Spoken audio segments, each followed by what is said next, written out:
ভারতীয় জনতা পার্টি পরিচালিত দেশের কেন্দ্রীয় সরকার করোনা অতিমারী পরিস্থিতির মধ্যেও একের পর এক শ্রমিক, কৃষক ও সাধারণ মানুষের স্বার্থ বিরোধী নীতি গ্রহণ করছে। এই অভিযোগ এনে জনবিরোধী নীতিগুলির প্রতিরোধে গণ আন্দোলনকে তীব্রতর করতে 10টি কেন্দ্রীয় ট্রেড ইউনিয়ন ও কর্মচারী ফেডারেশনগুলি ঐক্যবদ্ধভাবে জনগণের স্বার্থ সংশ্লিষ্ট বিভিন্ন দাবিকে সামনে রেখে আগামী 26শে নভেম্বর দেশব্যাপী সাধারণ ধর্মঘটের ডাক দেয়। ধর্মঘটকে সমর্থন জানিয়ে এবং সফল করে তুলতে মঙ্গলবারও প্রচার অভিযান সংগঠিত করে SUCIC দল। এদিন আগরতলা কর্নেল চৌমুহনী এলাকায় দলের নেতা কর্মী সমর্থকরা এক বিক্ষোভ কর্মসূচি পালন করেন। এদিনের এই বিক্ষোভ কর্মসূচি থেকে দাবি ওঠে বীমা, ব্যাংক, খনি, তেল, BSNL সহ সরকারি ও রাষ্ট্র আয়ত্ত ক্ষেত্রগুলি বেসরকারীকরণ বন্ধ করতে হবে।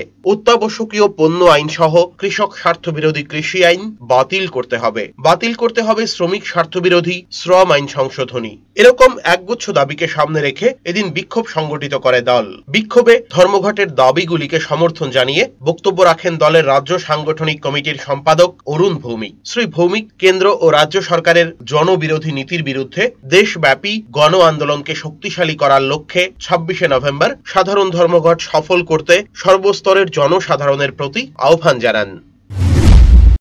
কেন্দ্রীয় সরকারের সকল জনবিরোধী নীতির বিরুদ্ধে, বিশেষ করে সরকারি সম্পত্তি বেসরকারীকরণ নীতির প্রতিবাদে আগামী 26শে নভেম্বর 10টি কেন্দ্রীয় ট্রেড ইউনিয়ন এবং কর্মচারী ফেডারেশনগুলি যে সারা ভারত সাধারণ ধর্মঘটের ডাক দিয়েছে, SUCI কমিউনিস্ট দল সারা ভারতবর্ষে এই ধর্মঘটকে সফল করার জন্য প্রচার চালাচ্ছে এবং এই ধর্মঘটকে সর্বাত্মক সমর্থন করছে।